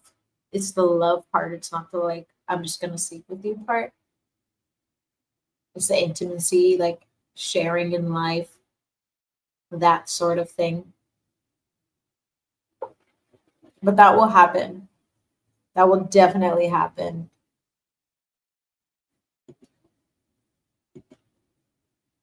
I agree with the right people and lots of conversation. Yeah, you have to. You have to get really good and also agree that like everybody has to do their healing in order for it to work and where the boundaries are, right? Like because I'm curious about everything. I'm a curious cat. Something I recommend people to do if you're like thinking about polyamory or it kind of comes up in your energy is, and if you're wanting to also be monogamous, or to try out both, is like see if you are married, let's say, like if you do want to get married, but you also want to practice polyamory, what is it that you would keep within like your marriage? And then what is it that would be a part of polyamory? Like inside of your marriage, would it be like all of the other emotions, right? Are you always coming to them? Is it the devotional? They come first. Is it, children with them? Like whatever it may be. Like you share your life with them, but you also share love with this other person, but they don't get access to certain parts of you. I went down the whole rabbit hole. But I don't think I can handle that. Maybe if we're all together, I don't know. Yeah. You never know until you try it. You know? You never know. Yes, a lot of deep conversations. Then they want to keep the essence for themselves. Just selfish. Yeah. There are definitely people like that. There are definitely people like that. Like folks can be quite creepy, especially when they're spiritual and they can pick up on it, but they don't necessarily present that way sometimes. You know what I mean?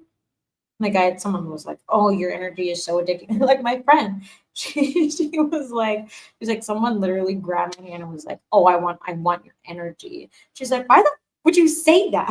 Like, get off me. Like, yeah, some people just yikes. But do any of you want to be married, but also are lingering in the polyamory energy?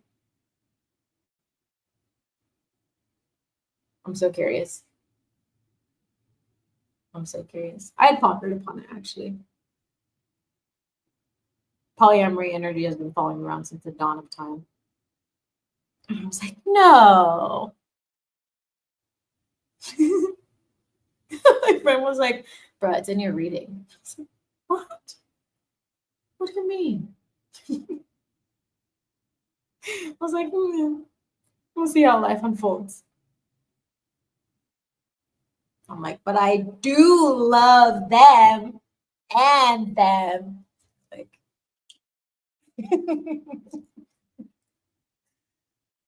sometimes we have resistance to things that are already existing because we put so much pressure on it. Like, if the word didn't exist, I feel like more people would be okay with it.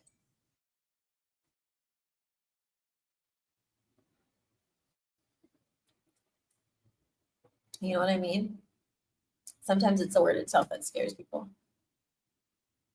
It's like, oh, what am I going to tell my family? Why the fuck would you tell your family? Didn't know your mama was in your marriage. You know what I mean? That's how I see it.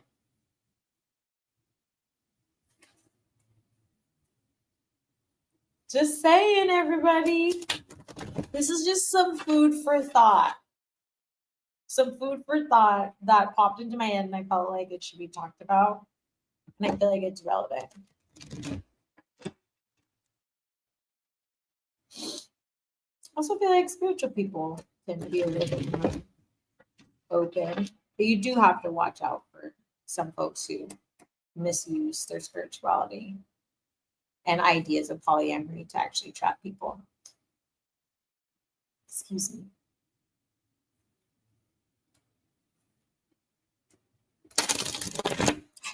I'm so intrigued. I think it's great. I think everybody should be able to explore whatever they're wanting to explore. Speaking of the explore part, safe travel inwards. That's what that card is about. Why not just get to know yourself on a different level? I mean, again, like I said, the only way you're going to know is if you try. I don't particularly want to be married. What made you come to that decision, or how did you discover that?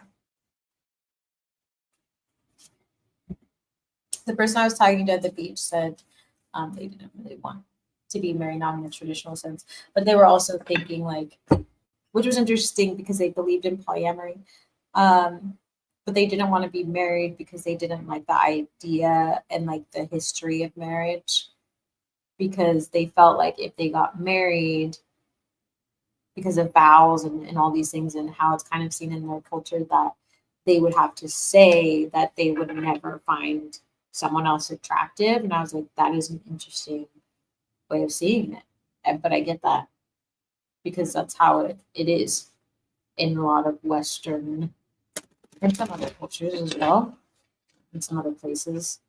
Western culture. But it's always interesting to hear people's views on marriage and, you know, what it actually means to them.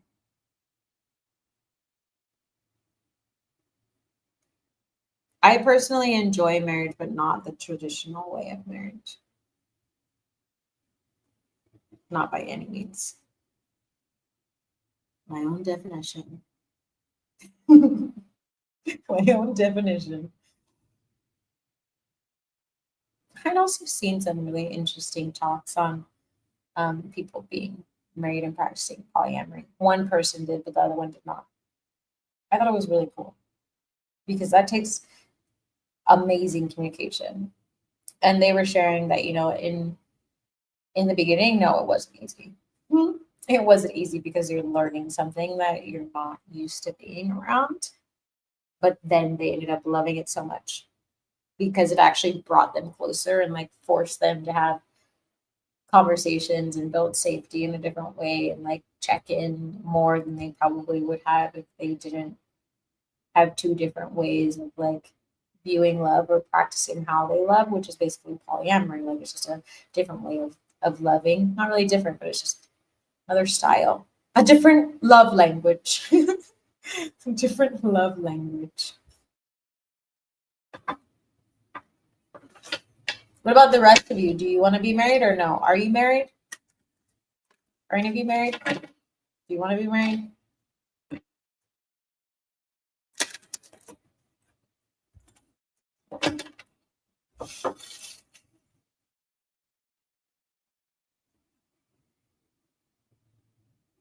Let me look at this real quick.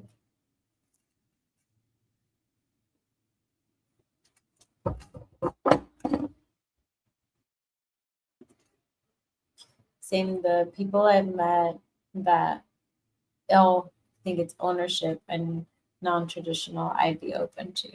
Yeah. I don't like the idea of ownership. You know what I hear? First Wives Club. You don't own me.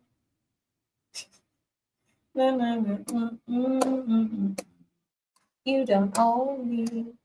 I watched that movie so many times. I love that movie. Don't tell me what to do. Has anybody seen that? When I go out with you, don't put me in this way. I love that scene. If when I unite with a person that's really loving, compatible with me, I have an intimate celebration by the beach with close loved ones. Don't want to get married again traditionally. Yeah, whatever, you know, resonates with you. Intimate would be nice. Intimate and then maybe a party down the road. I did like a whole shebang, and I was like, I would totally be down for a whole shebang, but I don't know if that's in my energy anymore. It's like, can the shebang can the shebang come later?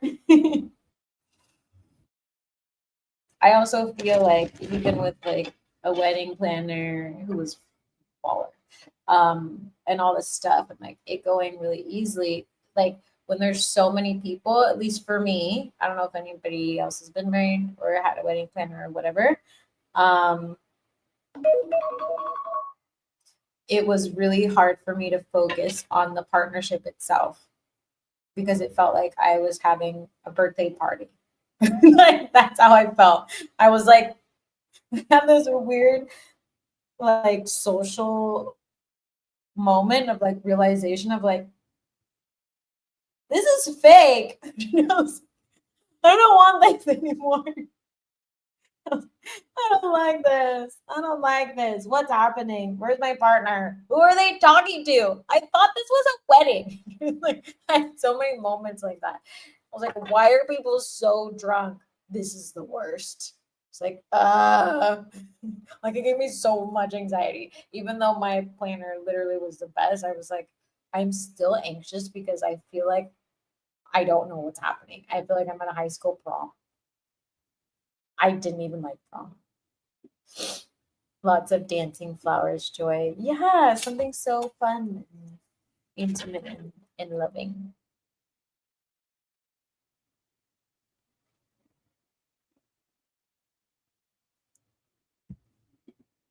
Oh my goodness, no, I have not, but I love Jill Scott. Jill Scott's music. Jill Scott's music, if that's the same Jill Scott. I didn't even know there was one. Is it good? Should I check it out?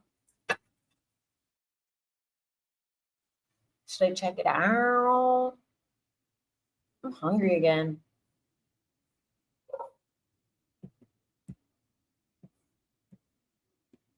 You don't own me.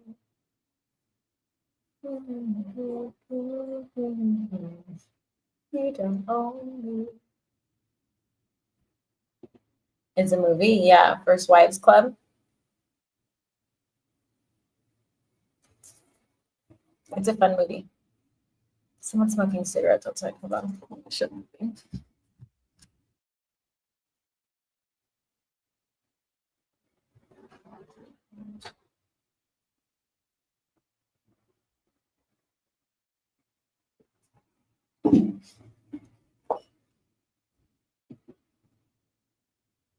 Yeah, it's good. It's a classic. I really enjoy it. I really enjoy it. Literally about first wives. Like the ones. It's great if you've ever been married and divorced.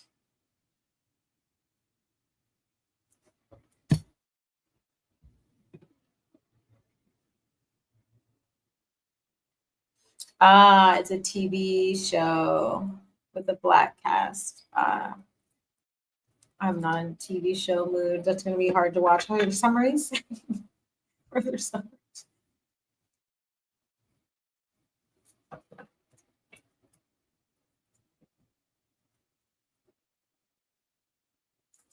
I'm glad they did a black cast. Why'd they do a show?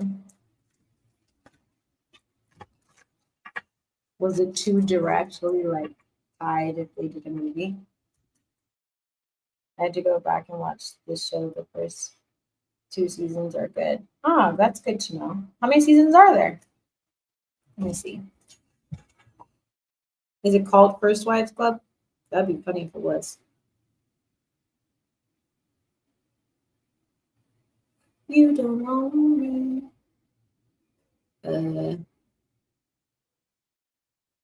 Oh, there it is. Oh, yeah, it is called The First Wives Club.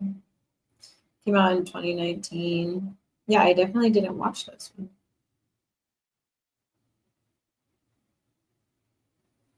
Oh, there's 3 seasons. Oh, on BET Plus.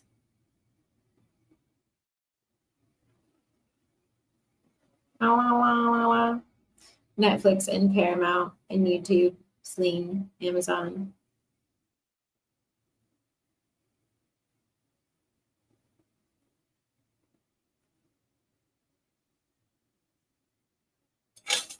I will keep that on my list. But I like how it stays true to the movie.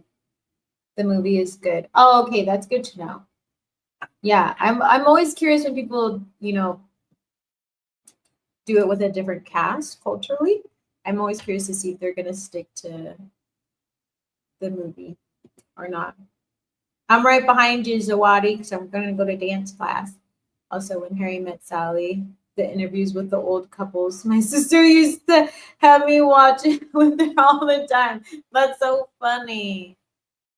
That's so funny.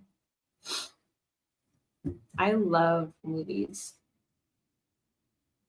I used to watch a lot of movies, like it was like a thing for me to do, but I haven't done that in a while. I think I need to bring that back. I love going to movie theaters, but I also love a good in-home movie. Like I always told myself that when I finally settle in one place, I will have an in-home movie theater. I always enjoyed it in other people's houses. I always enjoy this, but I don't want it to be all stuffy. Oh, I want to lay down, but I also want the option to have chairs. So have a blessed good night. Yeah, eat something. I was just thinking about maybe eating a snack before I go to dance class. Should probably head out in a minute.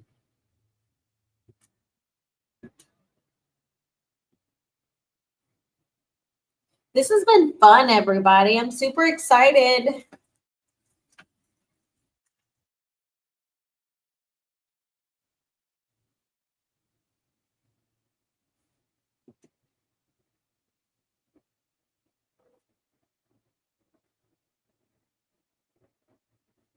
Yeah, that's what I mean. Meditate to help with the anxiety.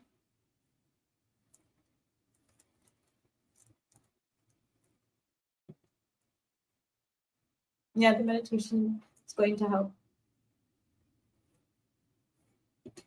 Of course. Happy to help, Christine.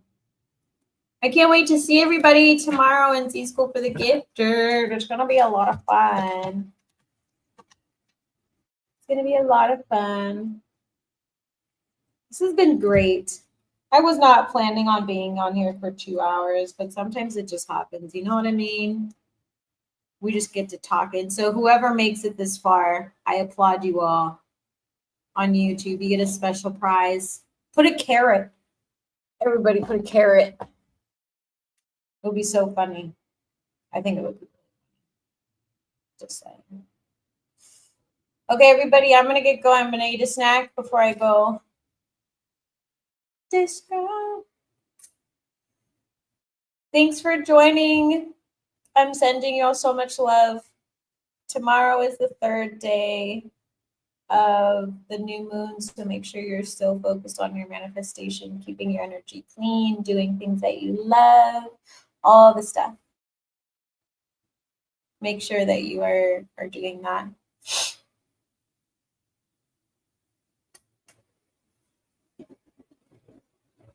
Oh yeah, need the recliners that go back. But I also want to be able to like cuddle and do all the things and like roll around and like have like there has to be a lot of space, like a lot of pillows and a lot of blankets and like a lot of like there has to be twinkle lights and like and all the things. I used to do that a lot in my room. Just like it was like pillow land. That's what I called it. Just be all up in it and just be at the same time. I've thought about this. Nice. You should definitely do one. I completely agree. Everybody should in home theaters. It's the way to live. It's the way to live. I mean, how can we not? It's the best kind of life. I don't watch a lot of TV, but it would be great for movies or if like also I'm notorious for falling asleep during movies. Like notorious. Like 10 minutes and I'm like out. I'm out. So I need to be able to be positioned in a way that I could literally just fall asleep because I'm a light sleeper. So sometimes having chairs ain't always the best. Need a full second bed, but not a bed. You know what I mean? Not a bed. Yeah, Jamila with the carrots. That's what I need. That is the life. We're all gonna manifest it. We're all gonna manifest it. And I do invite you all to think about the questions that I talked about in the beginning of the live. Also ponder upon polyamory if it's your vibe, and anything else. If it's your vibe, try. Okay, good night, everybody. I'm going to head out. I hope you have an amazing time. I can't wait to see you all mañana. Hopefully, this next week, I'll also be dropping the other meditation on the insight timer for astral protection and things like that. Pit sofa. Yeah, basically. But I will talk to you all soon. Good night.